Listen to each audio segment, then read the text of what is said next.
আমি গরম গরম দুইটা ডিম সিদ্ধ করে নিলাম। এখন ওই সিদ্ধ ডিম ডিম মানে আন্ডা আন্ডা দুটারে বুঝছেন মুই কসকসে খামু। আপনারা দেখবেন মোর তাকাই তাকাই যে মুই কেমনে কসকসে এই আন্ডা দুটা খাই, কারণ সারাদিন ফুচকা বেচকা অনেক কষ্ট করছি না।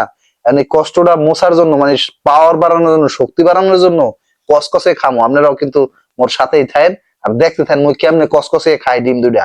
এই যে দেখেন, আসলে ডিমটা গরম দেখেন বন্ধুরা। ও এটাই বাস্তব। এটাই বাস্তব। দেখেন আমি কি করেছি, আমি কিন্তু ডিম ফালাই দিছি। আমি যখন ডিমে কামড় দিই, ডিম তো আপনার বিছানায় বাথরুম করে দিয়েছে, পায়খানা করে দিয়েছে। আমি প্রথমে এটাই ভাবছিলাম, পরে দেখি যে না, এটা হাফ বয়েল, এটা কুসুম বাইরে হয়ে গেছে। কোনো ব্যাপার না, এখন হাতে পা পড়ছে কি হয়েছে, হাত তো পরিষ্কার আছে, এটাকে চেটে চেটে খেয়ে নিবো। এটাই বাস্তব, সেই সাথে আমার কিন্তু দাড়িতেও হয়ে গেছে, ব্যাপারটা পুরাই অস্থির।